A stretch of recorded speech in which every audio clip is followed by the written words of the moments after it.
Bonjour à toutes et à tous et bienvenue dans cette nouvelle vidéo où aujourd'hui nous allons parler mathématiques et plus précisément le second degré. Donc nous avons appris que la formule générale du second degré s'exprime sur la forme ax carré plus bx plus c et que la forme canonique s'écrit a fois x moins p au carré plus q.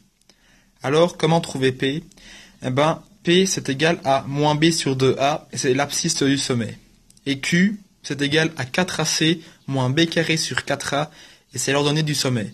Donc ça c'est très important à retenir et le sommet peut être soit le maximum ou soit le minimum de la parabole. Donc A ça exprime la concavité et C ça exprime l'ordonnée à l'origine. Donc c'est l'intersection avec l'axe Y, l'axe vertical.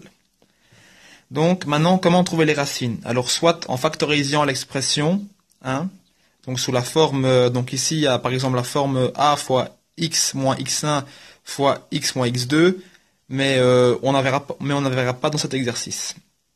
Donc, ou en cherchant le discriminant. Ça nous intéresse. Alors, comment calculer le discriminant? Eh ben, le discriminant est égal à b carré moins 4ac. Si le discriminant est plus grand que 0, notre fonction admet deux racines.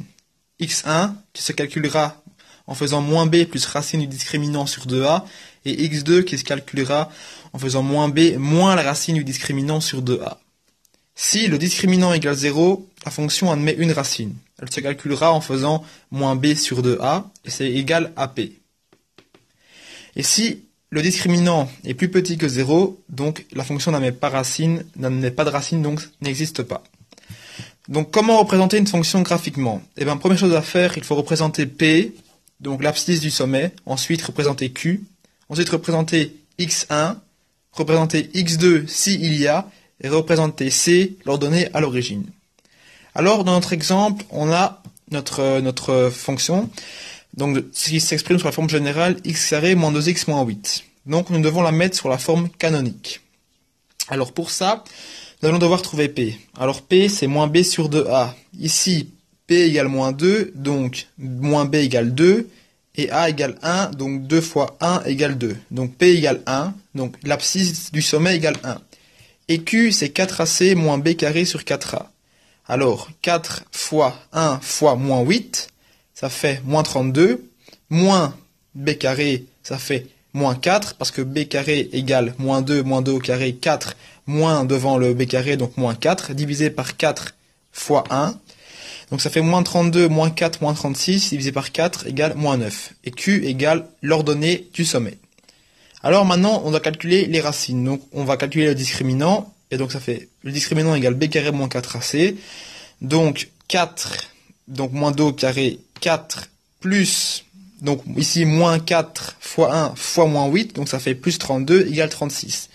Puisque le discriminant est plus grand que 0, la fonction a deux racines, ici les formules.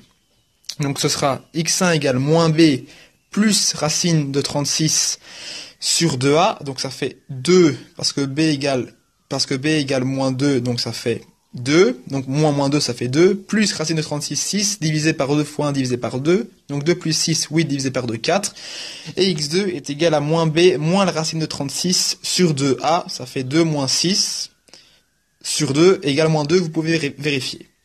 Et donc une fois qu'on a toutes ces réponses, on peut représenter notre fonction graphiquement, donc ici. Alors première chose à faire, représenter p. Donc on a dit que p est égal à 1. Donc p est égal à 1, donc p est ici. Donc ici je vais bien mettre c'est 1, 1, moins 1, moins 1. Donc p est égal à 1. Q est égal à moins 9. Donc puisque c'est le sommet, ce sera 1 moins 9, PQ. Ensuite représenter x1. x1 est égal à 4. Donc on représente x1 est égal à 4. Donc on représente 4 ici. 1, 2, 3, 4. x2 est égal à moins 2. Donc on représente x2. Moins 1, moins 2. Et on a représenté c. c est égal à moins 8.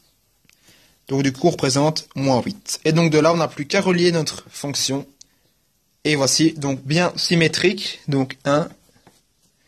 Il faut que le sommet divise en 2. Voici. Et donc on a représenté notre fonction x carré moins 2x moins 8.